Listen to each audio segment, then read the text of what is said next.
వైసీపీని వలసలు కుదిపేస్తున్నాయి. పేరున్న నాయకులంతా ఒకరికొకరుగా జగన్కు గుడ్ బై చెప్పి వెళ్లిపోతున్నారు. జగన్కు సన్నిహితులుగా పేరున్న మాజీ మంత్రులు కూడా పార్టీని వదిలి వెళ్లిపోతున్నారు. స్థానిక సంస్థల్లో ఆధిక్యం ఉన్న ఆ పార్టీకి వరుసగా ఎదురుదెబ్బలు తగులుతున్నాయి. రాజ్యసభ సభ్యులు కూడా జగన్కు వరుస షాకులు ఇస్తున్నారు. ఇలాంటి పరిస్థితుల్లో విజయసాయిరెడ్డి టీడీపీలో చేరటానికి ప్రయత్నించారని అచ్చెన్నాయుడు వెల్లడించటం హాట్ టాపిక్గా మారింది. ఆంధ్రప్రదేశ్ అసెంబ్లీ, పార్లమెంటు ఎన్నికల్లో వైసీపీ ఘోర పరాజయం పాలైన సంగతి తెలిసిందే. కేవలం 11 అసెంబ్లీ స్థానాలు, 4 ఎంపీ స్థానాలను మాత్రమే గెలుచుకుంది.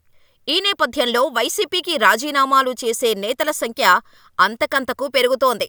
ఇప్పటికే పలువురు ఎమ్మెల్సీలు, మాజీ ఎమ్మెల్యేలు, ఎంపీలు, మేయర్లు, మున్సిపాలిటీ చైర్మన్లు, జెడ్పీటీసీలు, ఎంపీటీసీలు, కార్పొరేటర్లు, కౌన్సిలర్లు ఆ పార్టీని వీడారు. కాగా రాజ్యసభలో వైసీపీకి 11 మంది ఎంపీలు ఉన్నారు. వీరిలో ఇప్పటికే 3 రాజీనామా చేశారు. మోపిదేవి వెంకటరమణారావు, బీద మస్తాన్రావు, ఆర్ కృష్ణయ్య తమ రాజ్యసభ పదవులకు రాజీనామాలు ప్రకటించారు. మోపిదేవి, బీద టీడీపీలో చేరాలని నిర్ణయించుకున్నారు. ఆర్ కృష్ణయ్య బీజేపీలో చేరతారని టాక్ నడుస్తోంది. మరోవైపు వైసీపీలో నెంబర్ 2గా చక్రం తిప్పుతున్న విజయసాయిరెడ్డి కూడా టీడీపీలో చేరటానికి ఆసక్తి చూపుతున్నారని టీడీపీ సీనియర్ నేత, వ్యవసాయ శాఖ మంత్రి అచ్చెన్నాయుడు బాంబు పేల్చారు. విజయసాయిరెడ్డి వైసీపీ తరపున రాజ్యసభ సభ్యుడిగా రెండోసారి కొనసాగుతున్నారు. అంతేకాకుండా వైసీపీ రాజ్యసభ పక్ష నేతగా వ్యవహరిస్తున్నారు. ఈ ఏడాది జరిగిన పార్లమెంటు ఎన్నికల్లో విజయసాయిరెడ్డి నెల్లూరు నుంచి లోక్సభకు పోటీ చేసి ఓటమి పాలయ్యారు. గతంలోనే విజయసాయిరెడ్డి బీజేపీలో చేరతారని వార్తలు వచ్చాయి. అప్పట్లో నందమూరి హీరో తారకరత్న చనిపోయినప్పుడు ఆయన భార్య తరపు బంధువైన విజయసాయి అక్కడకు వెళ్లి టీడీపీ నేతలతో సన్నిహితంగా మెలిగారు.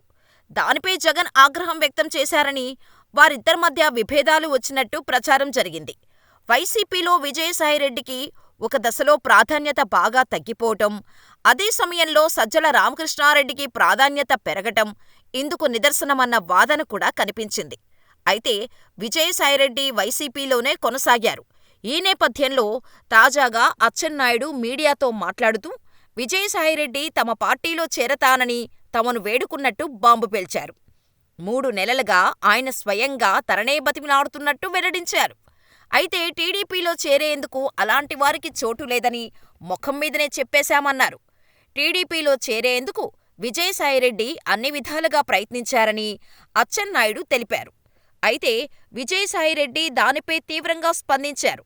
అచ్చెన్నాయుడు దేహం పెరిగినట్టుగా మెదడు వృద్ధి చెందకపోవటం వల్ల మీ చేష్టలు, మాటలు అన్నీ వింతగా ఉంటాయని ట్వీట్లో విమర్శించారు. మోకాలికి బోడిగుండుకు లంకెపెడుతుంటావు. నా విధేయత, కమిట్మెంటు, నిబద్ధతలపై జోకులు పేలుస్తున్నావు. విజయసాయిరెడ్డి అనే నేను టీడీపీ అనే కుల పార్టీలో చేరేందుకు ప్రయత్నించానా అని ట్విట్టర్లో పేర్కొన్నారు. మొత్తానికి విజయసాయిపై అచ్చెన్న చేసిన వ్యాఖ్యలు హాట్ టాపిక్గా మారాయి.